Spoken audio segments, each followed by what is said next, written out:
Hey everybody, good to be back. I was out on vacation all week, and I am back with a couple more record pickups. I picked up a lot of other things too, some books and even a graphic novel or two, but this video is all about records, so that's what we're going to talk about more. I'll mention the places that I got them at least the ones I can remember, because there were lots of little stores out there. For those who are wondering, I was up in the White Mountain area of New Hampshire.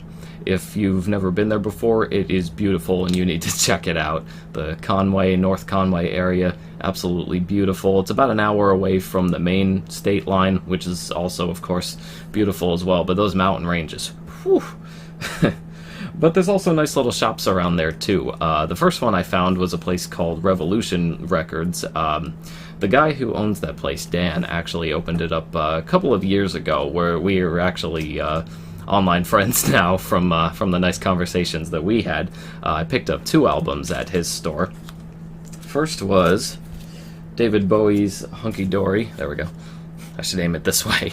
I never had an old copy of this album before. This is the one, of course, with Changes, Queen Bitch, Song for Bob Dylan, lots and lots of classics. Definitely one of his best bits of 70s material there. Well, I think most fans would agree with that at least. And I'm just happy to finally have a copy of that. Ooh, stuttering today. The other one I picked up was Frank Zappa's Studio Tan. This was another one I had been trying to find a good copy of just about forever, but most times I'd find it used. It wasn't really in very good shape. It's another very, very essential listen. I think this and Sleep Dirt are probably some of his more underrated albums from this period. Yeah, what was I going to say? One of the main conversations I was having with the owner there was how excited he was because he had just gotten a copy of Sleep Dirt himself, and we were just talking about how underrated of an album that we both thought it was. Me especially, because it's another one of his fully instrumental ones that they unfortunately changed around when the CD releases came along. I remember they were putting, they added in vocal tracks that Zappa himself had approved, but this was one of those weird cases where I actually kind of disagreed with the artist's vision and preferred the instrumental versions over the ones with the vocals. So if you're ever curious about the album, try finding a vinyl copy, because most CD versions do not have the instrumental versions on it. So it might be a bit of a harder search to go about it that way, but if you're a Zappa fan, I guarantee it's some of his best material that nobody seems to talk about for some reason. This next one I found, it was actually at a pawn shop. Unfortunately, I'm not remembering the name of the place, but they have all kinds of things from video games and movies to music to artwork to what else did I see there? I mean, like instruments like guitars, a couple of weapons and ammo. I mean, all sorts of things. I got Robert Fripp's first solo album, Exposure. For those who don't know, of course, Robert Fripp is the frontman from King Crimson.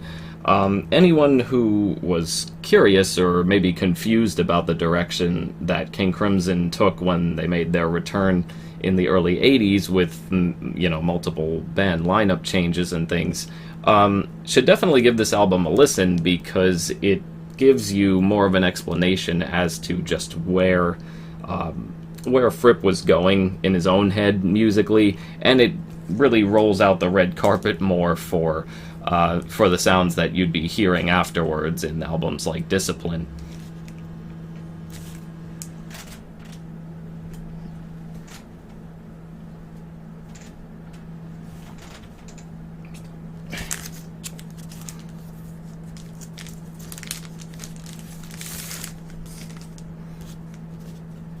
The credits in this album are also pretty far and wide, and it's a little surprising to those who might not be aware of this, but you have names ranging from, you've got Daryl Hall, you've got Peter Gabriel, you've got Phil Collins mentioned in one part, there were Brian Eno even. There were a lot of people involved in this, and they're all people that Fripp worked with previously on other types of projects and other things, and it created one heck of an interesting album. I think that more people would definitely enjoy Fripp's solo material if they actually gave it a try. So I'm giving that album a shout out here as well. I was happy to finally get a copy of it myself, and I hope that other people also know of its excellence and why I would go for it.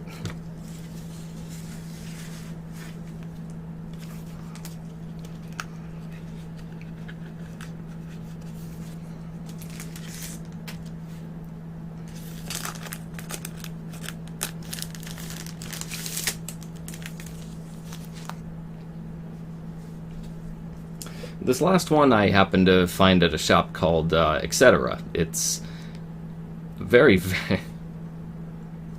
This last one I found at a shop called Etc. It's a very, very large store. It's funny. You come in and you think it's going to be a very small place, but then you see it keeps going on and on and on throughout the building. They sell all kinds of different items, like a consignment shop would. Everything from books to records to old clothes to old board games. I saw all sorts of things. There was a whole room with almost nothing but books in it, and it was impressive. I got a lot of books from there too. But I did get one record as well, which was Lou Reed's Rock and Roll Heart.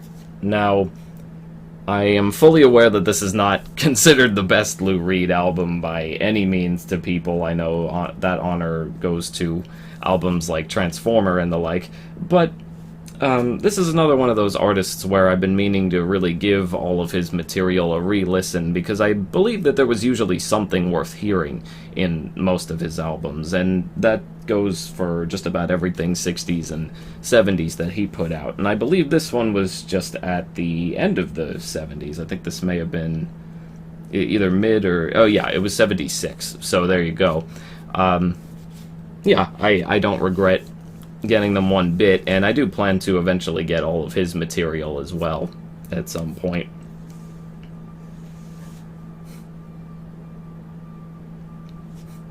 And that was it for everything I picked up. So shout out again to Dan at Revolution Records. It was great talking with you, and I look forward to talking with you some more, and maybe seeing you next summer if I head back out there again.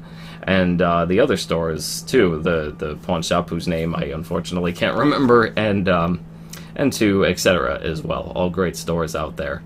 Oh, and if you're a gamer, there's an arcade out there called Fun Spot.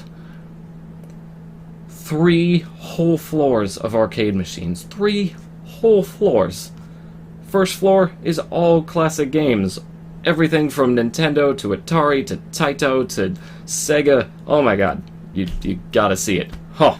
Be still my heart. I'm getting whew. I'm getting woozy just thinking about it again.